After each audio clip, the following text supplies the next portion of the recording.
Hey guys, assalamualaikum and welcome again sa Amer TV.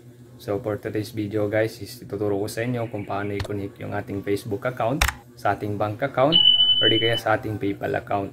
So sana makatulong ito sa inyo. So ano pa hinihintay natin? So first, i-open natin itong Chrome.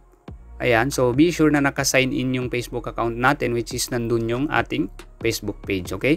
So after natin maka-sign in guys, so search natin ito. Ayan, Create Studio, Facebook. Okay, so ngayon pupunta tayo dito sa Creator Studio. I-open natin yan. Okay, so mapupunta tayo dito. Okay, so next, as you can see, meron ditong monetization sa gilid. Ayan, so pindutin natin yan.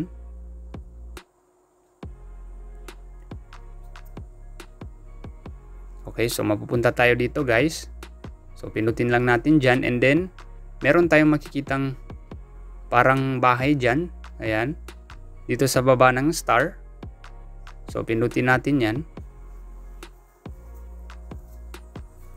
Then next, dito tayo sa baba, meron ditong settings. Ayan, so dito sa pinakababa, ayan, yung sign ng settings. Okay, so ayan. So mapupunta tayo dito. Okay, so as you can see, nakakonect na ako sa aking PayPal account. Ayan. Okay, so pag hindi tayo nakakonect guys, so may makikita tayo dito na add. Okay. So mag-add payment method lang tayo. So since nakakonect na ako, so ang gagawin natin, let's say update natin. Okay.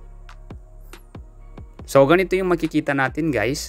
Pag nag-add payment method tayo, so ito yung makikita natin. Ayan. So add a payout method to get paid. Ayan. So manually link a bank account. So ngayon, let's say meron tayong BDO kasi I think BDO yung tinatanggap nila dito, yung BPI hindi. So select muna natin yung country.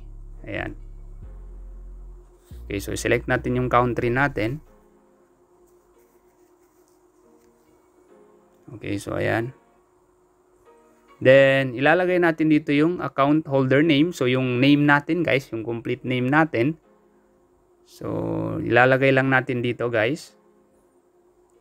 Okay, so ayan. So this is sample only.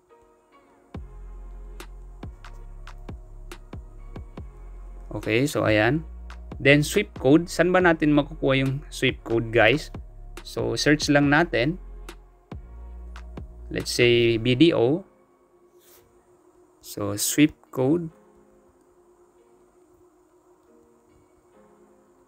Ayan.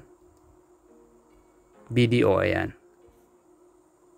Okay, so ito ngayon yung sa BDO guys, yung BNO RPX MMXXX. Okay, so ayan. So yan yung swift code ng BDO. So i-copy lang natin yan. Ayan, so i-copy lang natin. And then punta tayo doon ulit sa ating Facebook page. So ayan, so ilalagay natin dito.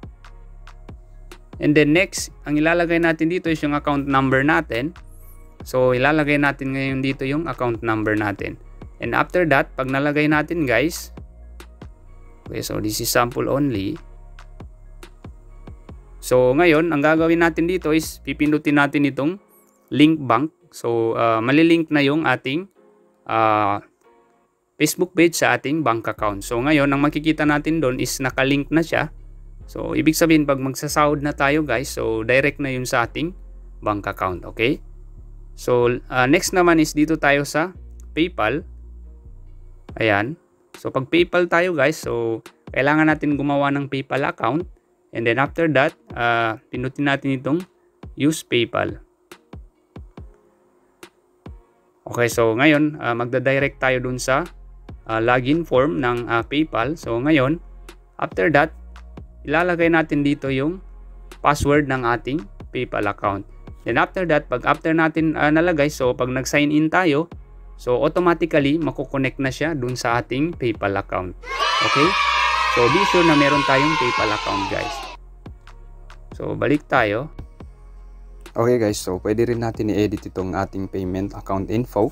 So ayan, ito yung mga pipilapan natin guys. Okay, so ayan. So yung country natin, then business type, ayan.